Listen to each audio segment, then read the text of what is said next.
Francis Wilson. This block weighs 9 tons. It's just one piece of rock. See what you can do with one hand?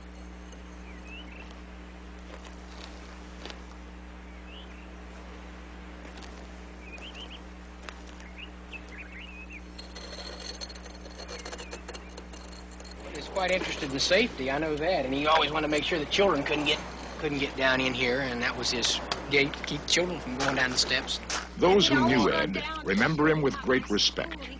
Charles Williams and Bodil Lowe. I guess I was maybe 6, 7 years old. I was born and raised about 300 yards from this place, and I would see Ed quite often at the little country store we had, and he was a very slight man. I don't think he was probably any taller than I am. I'm about 5'6". Probably weighed somewhere in the neighborhood of 100 pounds. He always looked frail and sickly, but obviously very strong. He'd say this is because of the stars and the moon, and he would go on and he would show us his electrical machine. Now he made electricity, and he would jump in his bathtub and show how the water would come to certain levels and how he heated it with the sun. And he'd always divert your question. As I say, a very gentle, kind person. And he was, of course, highly intelligent. Many people thought he was a little cracked because he was smarter, I think, than they were, probably.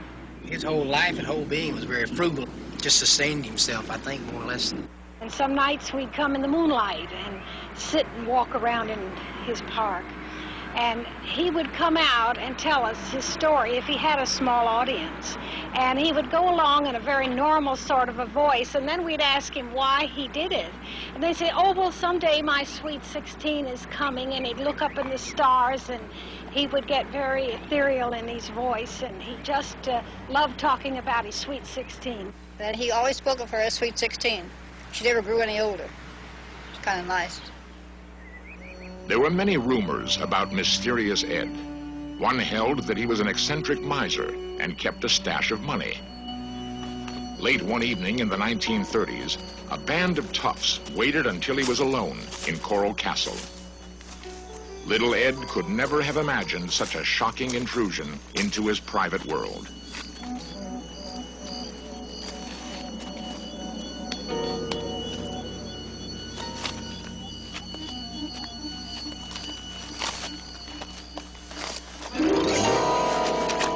The attack prompted the most extraordinary feat of his life.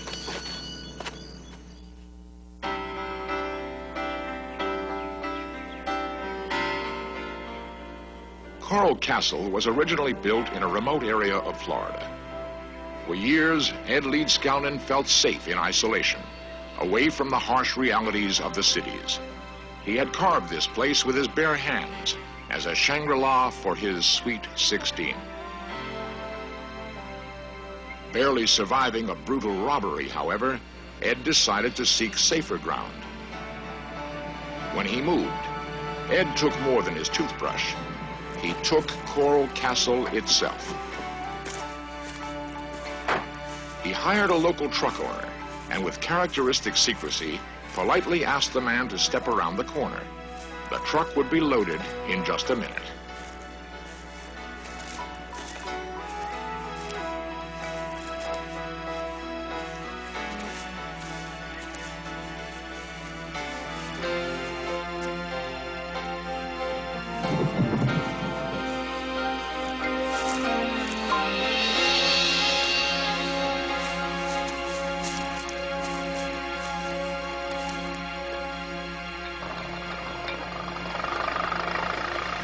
Piece by piece, Ed moved all 3 million pounds of rock 10 miles to its present location near Homestead, Florida. As usual, no one ever managed to see how he lifted the giant rocks, which weighed up to 30 tons apiece. How did he do it? There are many theories. 60 million years ago, this was all of South Florida. Thousands of miles of living coral reef.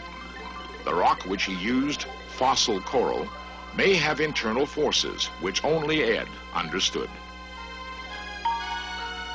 A huge brain coral seems almost conscious, perhaps contemplating ancient secrets. living coral constructs its own undersea castles. Forces deep in the earth fuse dead coral into oolite, a dense, strong organic rock. And most of South Florida has little topsoil over this bedrock. We asked the men at a rock quarry to try an experiment, to cut and lift a giant block of oolite. With diamond-tipped power saws, the cutting alone took several hours. The only way to break the block free, brute force.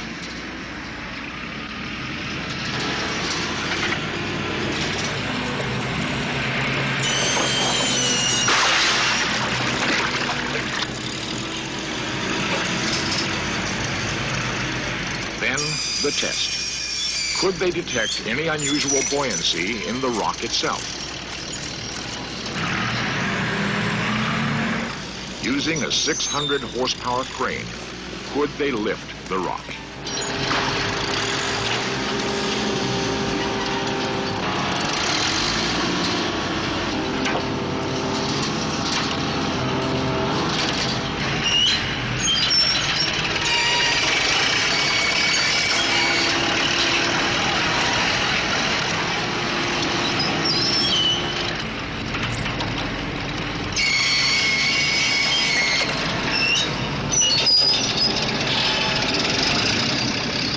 After the crane almost tipped over, they managed to drag the block a few yards.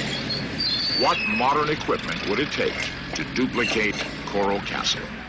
It couldn't be done. Charles Valois comments. Not with the modern equipment. I wouldn't cut more than 4 foot long and 32 inches wide and 7 or 8 foot long. That's the most I'll cut. And you see the struggle I have getting it out with that machine. This is the only known photo of Ed apparently working. Although he seems to be breaking the block free with wedges, a close look reveals that the block is already cut free, with a cable underneath. Engineers have been puzzled by this photo. Bruce Cathy has extensively studied and written on Earth forces.